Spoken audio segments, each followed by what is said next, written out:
Dave here from Creation Wild with a word from the mountain.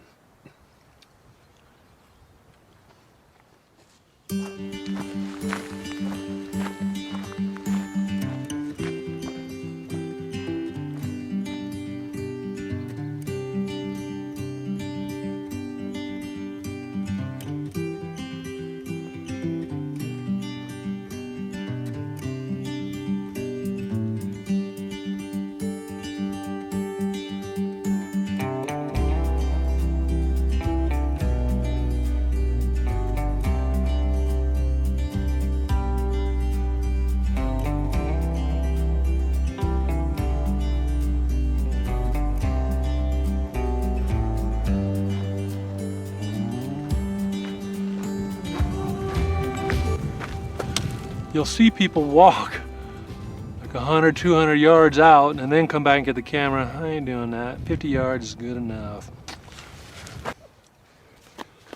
I'd like to read something to you.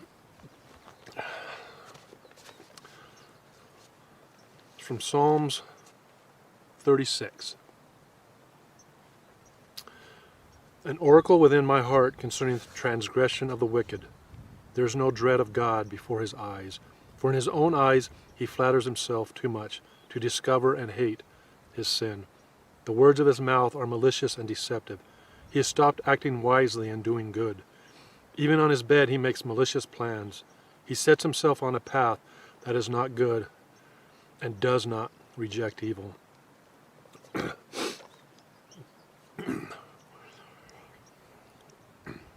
I'm sure all of us could name names and point fingers for, especially nowadays here in this 2020,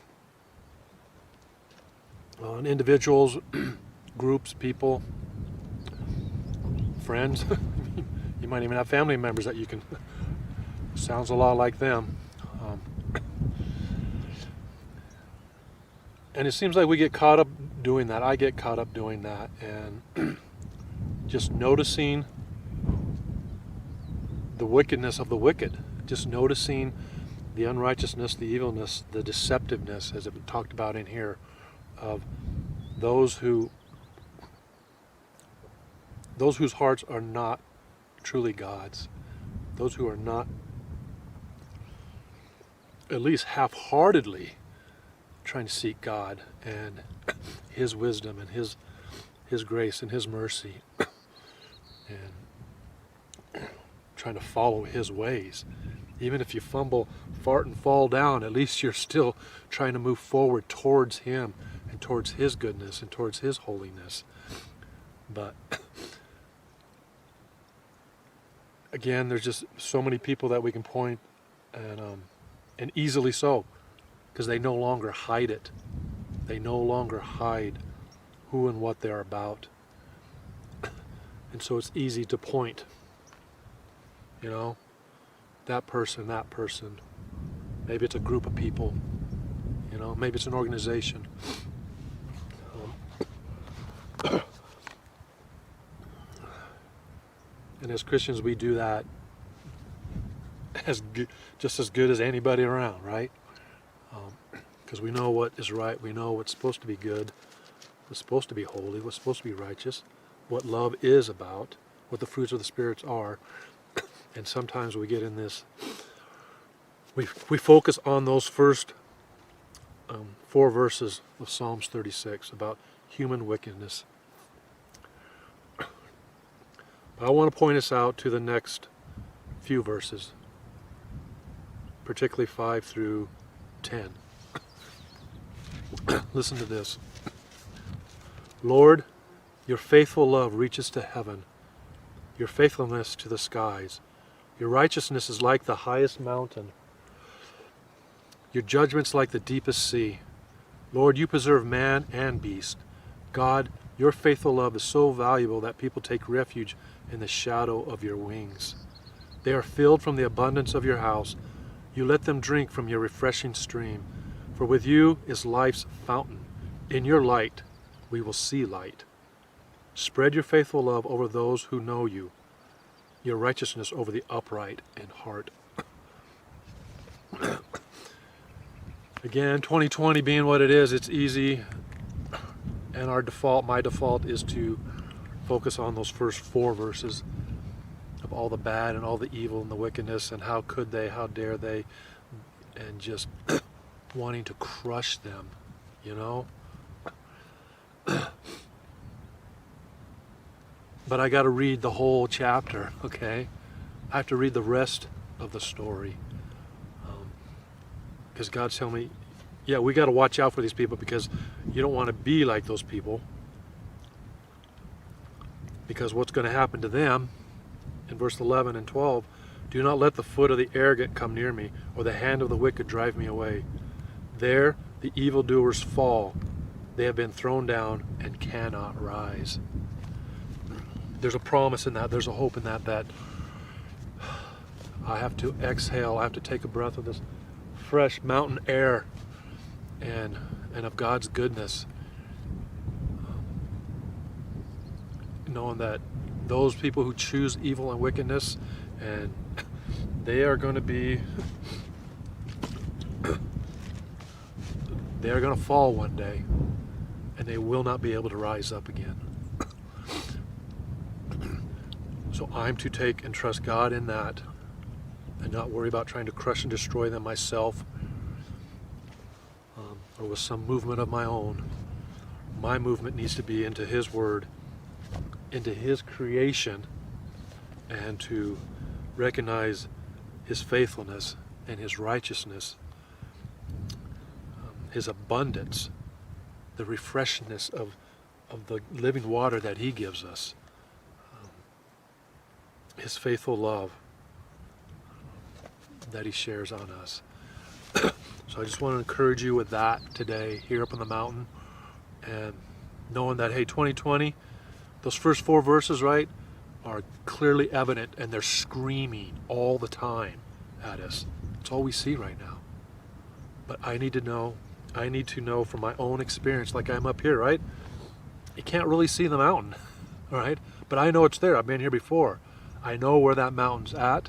I know what it looks like, right? I know that it is huge, it is big, it is immovable. Even if it blew the first 2,000 feet off its top, but it's still there, it's still standing. Even though with these clouds that are coming in and the fog, I might not be able to see it, I still know and can rest assured that it's there. Same with God and His faithfulness and His love. Even if this year is crazy for you and everything that's happened and your own things going on in life, and of not working, of people being fearful, of relationships being strained to the max, financial problems, the clear evidence of what a society, what a culture becomes when we kick God out of it. And we've been doing that for 50 years, maybe even longer. There can be an argument for that, but for at least 50 years, our society, our culture, our American United States culture has been trying to kick God out of it, a little at a time. And look what we get when we do that. That is stressful for a lot of us. It hurts our whole society, even though society, the part of our society that denies God, doesn't want to follow Him or just gives Him lip service. Even they are suffering because of it. They might not recognize it, but again, as it says in here, they will fall, they'll be thrown down, and they will not be able to rise. But I need to focus on God, that His faithfulness to the skies, His righteousness is like the highest mountain, His judgments like the deepest sea. He preserves man and beast. His faithful love is so valuable that people take refuge in the shadow of His wings. Just in His shadow, just in God's shadow, we find refuge, we find peace, we find help, we find salvation from Him.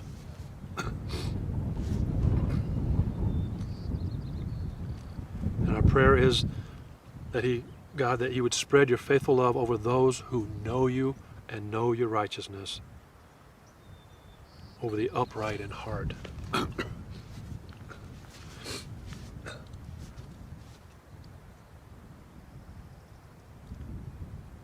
It's a beautiful, peaceful day out here in creation. I come out here to enjoy what God has created for us, knowing full well that this is nothing compared to what He has in store for us in the future.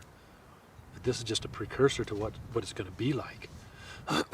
So I can come out here and imagine and dream and wait in anticipation of the marvelous creation, the marvelous love, the marvelous, wonderful eternity that God has for us who desire Him in our hearts and our lives, who desire to be with Him.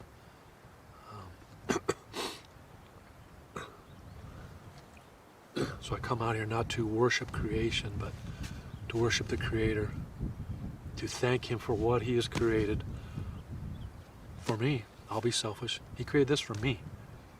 He created this mountain, this little ridge top here, the lupin that I see, and the Indian paintbrush, the wild strawberries that are growing everywhere. I love strawberries. These rocks and the old stumps from when the mountain blew, and they're all weathered and gray, and the looks and the water down there from the lake. There's a herd of elk right over there, right up there, just right at the cloud line. There's looks like a nanny goat and a little baby goat up there. He created that special blessing just for me, David. So I encourage you to find a way to get out into creation and just to enjoy the blessing, the gift. It's a gift. It is a blessing. He loves you. He wants to give you and share this gift with you. More important, because it is just to show you the extravagance of His love, but the gift of His Son shows you the depth of His love. That while we were yet sinners, Christ died for us. That while we were separated from God, just like I am separated from that ridge by this deep chasm, I can get across that. But the separation between us and God, there's no getting through that and over that, other than that sacrifice, that blood sacrifice, that death that Christ had to pay for me, for you, so that we can be reconciled with God, so that way we can enjoy His creation, waiting and anticipating for that day. The Bible says that the earth is groaning for that day. This earth even knows, it knows deep down in its core that there's a new day coming, that it is broken, and that it is cursed because of the curse, because the sin is coming in the world. And it yearns also for the day to be renewed. But you can be renewed right now, today, if we just turn our hearts towards God, look in His Word and find Him. Look in His Word to recognize Him in the world around you, to recognize His still small voice as He's whispering to you that you are His.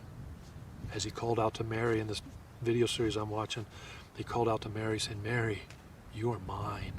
He claimed her away from Satan and the demons that were possessing her. He said, you are mine, I claim you.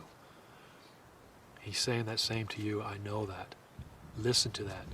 Give in to that. It's something that we must do every day. We're to deny ourselves every day and take up our cross and follow Him. So every day I need to hear His voice and follow Him. So I don't focus on 2020, but I focus on the future of what He has in store. Although like that mountain, and it's getting a little bit grayer all the time. It's probably going to rain here and probably within an hour or two.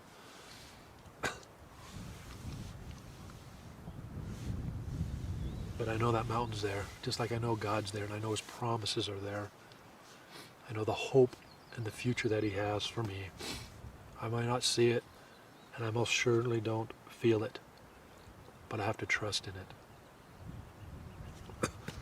Thank you for joining me, David from Creation Wild. Just a word from the mountain. I'll see you somewhere down the road. God bless.